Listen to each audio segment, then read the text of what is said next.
Welcome into a Week 9 edition of Win the Line presented by the 33rd team. My name is Tanner Kern, joined alongside former CFL defensive lineman Maxx Forde. We are rolling through the season at the halfway point right now, and everything is getting shifted up. We were just talking before we got on live here about all the quarterbacks that are going to start this week, all the new quarterbacks, the new coaching changes, all the trades, and we're going to break that down right now. So we'll start with Ezra Cleveland, offensive guard for the Vikings, been traded to the Jaguars. Max, what's your thoughts on this trade? Was it a good one for the Jacksonville Jaguars?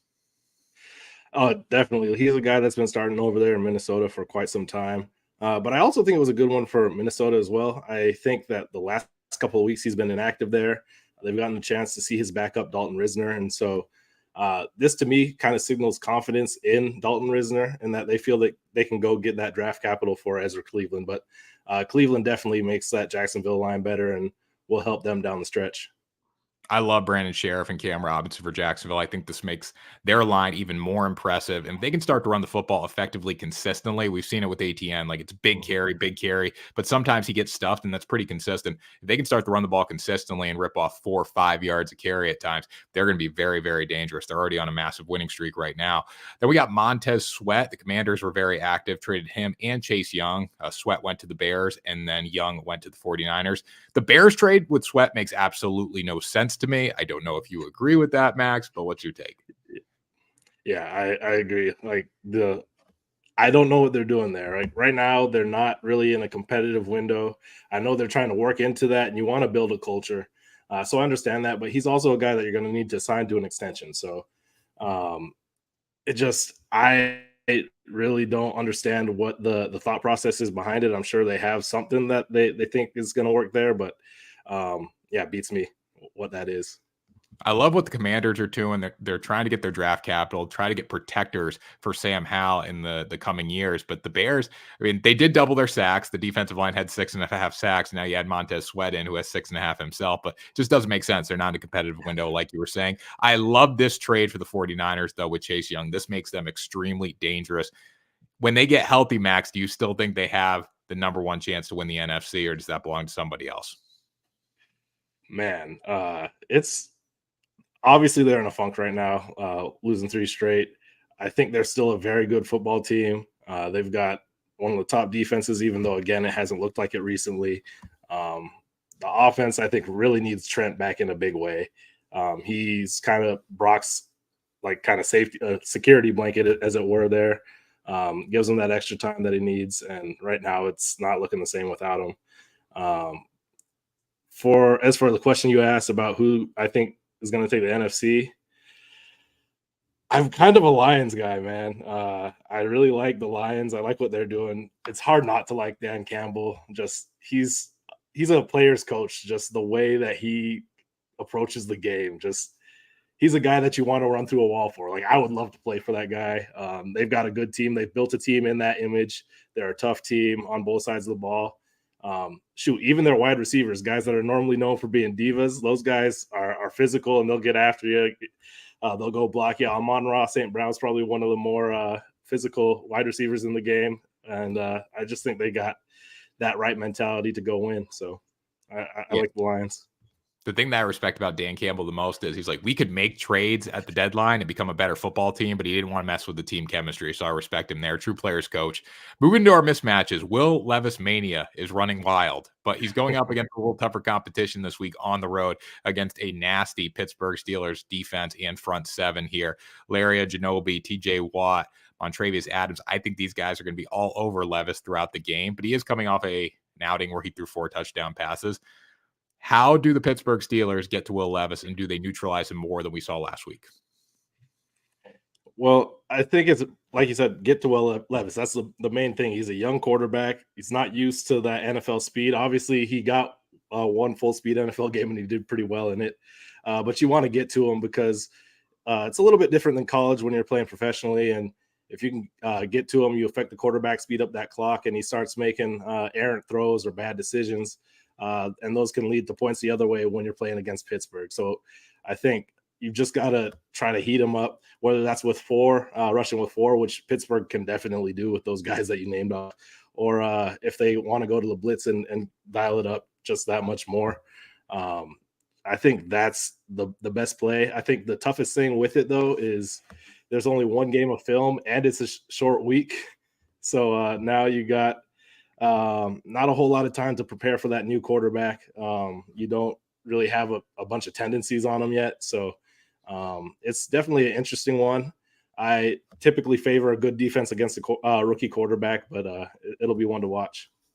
Now, if you guys are watching on Josh Larkey's TikTok, or not TikTok, I should say Twitter, he did a great thread on Will Levis and how his outing wasn't necessarily the most efficient, even though he did have the 4 touchdown passes and, lit up the field, throwing all over the yard. But that's one to go check out. Oh, number one reason I'm going to take the Pittsburgh Steelers in this game. I don't love their offense. I don't love their offensive line. I don't love their run game. I don't love their defense necessarily, besides the fact that they force turnovers. They're 27th in rushing yards allowed per game and 24th in passing yards per game.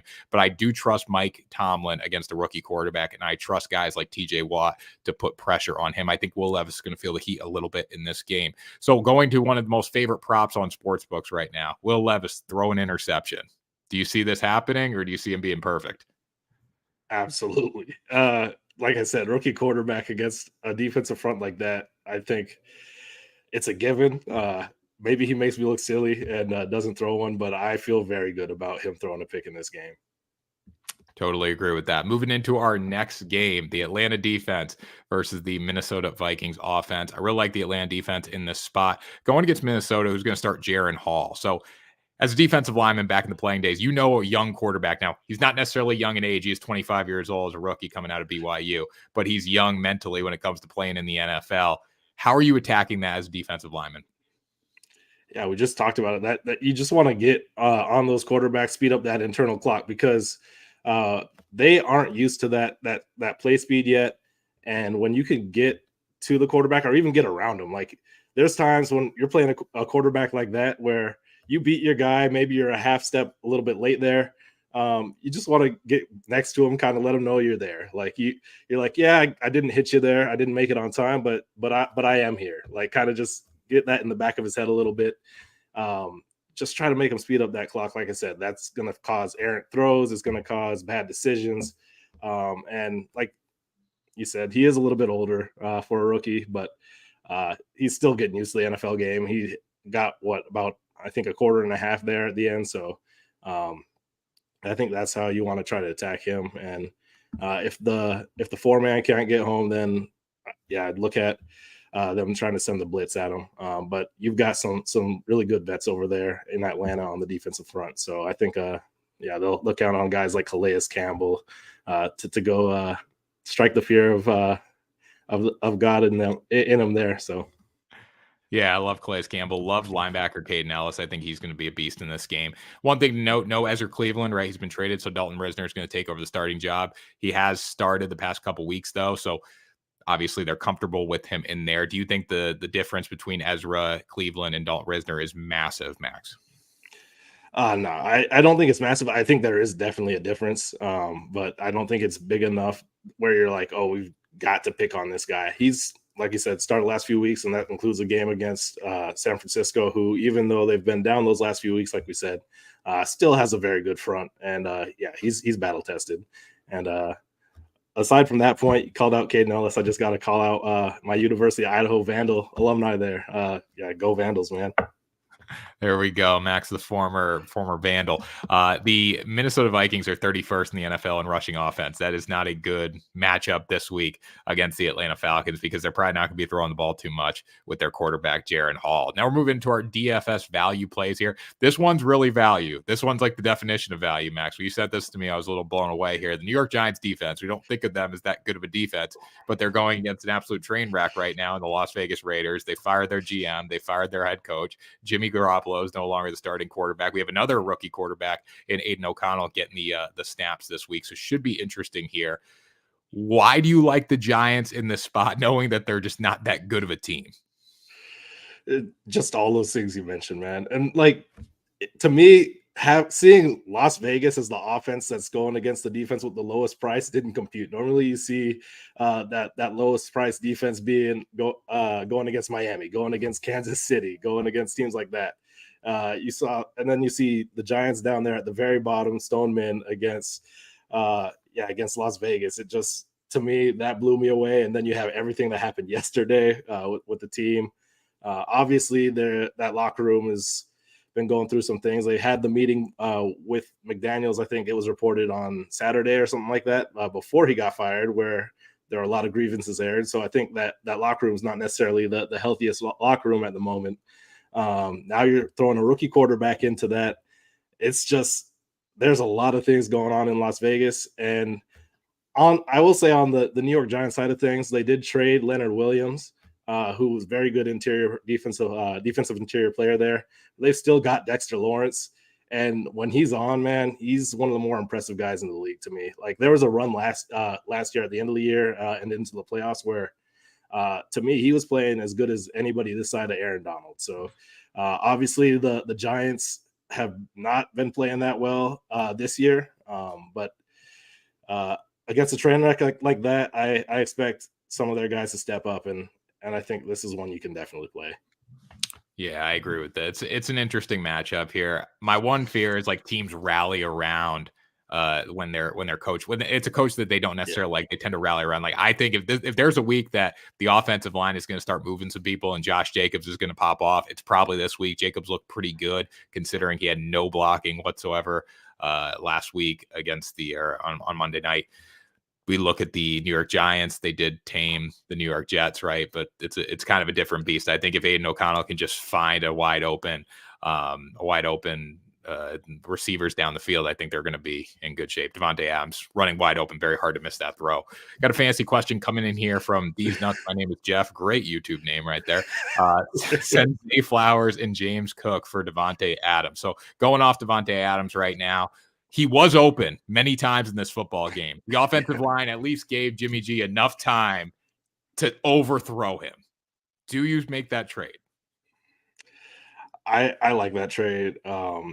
It's Davante Adams' situation might not be the best situation right now, but the two guys that you're sending for him, I think they're decent pieces, but they don't have the potential to put you over the top. Whereas I think Davante Adams, if that trade flames out, like, it definitely could hurt you, but it also could put you over the top. I'd rather take the risk on with the chance of it helping me and going on and winning a title than keeping those two guys and maybe you finish middle of the road. And great, like, you didn't finish worse, but like, you didn't make a move to go win. So I'd take that trade. Yeah, the boom rating is much higher for Davante Adams in the sense of he could have had 130 yards the other night with a couple touchdowns. We're not that we're a couple missed passes away from that with a really bad offensive line in a toxic environment, right? I think by getting rid of the coach, getting rid of the GM, not trading him away, it's saying, hey, we're here, we're going to commit to you. Let's try to go out and win games. So I think we could see a bounce back from Davante Adams. I think we could see a decent night from Josh Jacobs in this one. But again, it's definitely worth playing based on what we've seen from Vegas in the past here. If you guys have any other fantasy questions, make sure you drop them in the chat. Also, check out the 33rd team online. All your fantasy questions can be answered there. And also our free Discord, link down in the bio. Join that for all your fantasy and betting questions to be answered in a great community as well. Moving to our final mismatch here with the Green Bay Packers defense versus the LA Rams offense, $2,800. Matthew Stafford is questionable with the thumb injury in this game. So, Max, if Stafford plays versus if he doesn't, do you like this matchup even more? Would you play it if he doesn't play? Would you play if he does play? What's your thoughts here? If he does play, I'm leaning towards that Giants Vegas one more. If he doesn't play, I still lean to the Vegas one, but I'm willing to play this one a little bit more there. When you got Brett Rippon in there, I guess the theme of this show is young quarterbacks, because here's another one that he hasn't got a lot of reps in the NFL. And I think there's an opportunity for the Packers to kind of try to make a statement game, because they haven't really had one this year where they've really come out and said, this is who we are. And like made it known to the league that they aren't going to just be another middle of the road team. Because right now that's kind of where they're at. And I think they have some guys that can make those plays on defense. So if you get Brett Rippon in there, I think this is one that you can definitely play. But still, like I said, I know you're probably going to ask later, but I do like the Vegas one the most, regardless. I agree with you. If Rippon plays, I really like this one. This is a great matchup for the Green Bay Packers defense. First of all, you have big names all over this front seven: Rashawn Gary, Quay Walker, Isaiah McDuffie, guys that are having really good seasons. And then you have the 11th best passing defense in the NFL against a team that really doesn't lean on the run that much. They do lean on passing. So if Rippon's in there, I don't think they're going to go away from the pass, and he's not that efficient down the field here, like we would see from Matthew Stafford. So I would probably only play this one if Stafford is not in the lineup here, but we won't know that until we approach kickoff. Which guy do you think has the best day out of, for offensively? Like if the Packers are looking to shut somebody down and they're unable to do that, like who's going to beat the Packers in this game? I mean, if you're looking at a guy on the Rams offense to beat the Packers, you always got to look at Cooper Kupp. Another Washington guy. Gotta shout out my Pacific Northwest, but Cooper Kupp, man, one of the best wide receivers in the game, and also he's a guy that you can go get matchups with. He'll go in the slot and he'll get you there. And those slot when you run those slot routes, you can kind of be that security blanket a little bit closer to the line of scrimmage, get the yak after the catch. So I think if anybody's going to beat them, it would be him because he's one of the best in the league. But they've got to be able to get the ball to him, which we'll see if Rippon's up to that task. Yeah. Oh, definitely. We might see if Rippon's up to that task. maybe Stafford be in there. Definitely. It could be tough. I mean, with this front seven, I think they're really going to put pressure on whether it's Stafford or Rippon.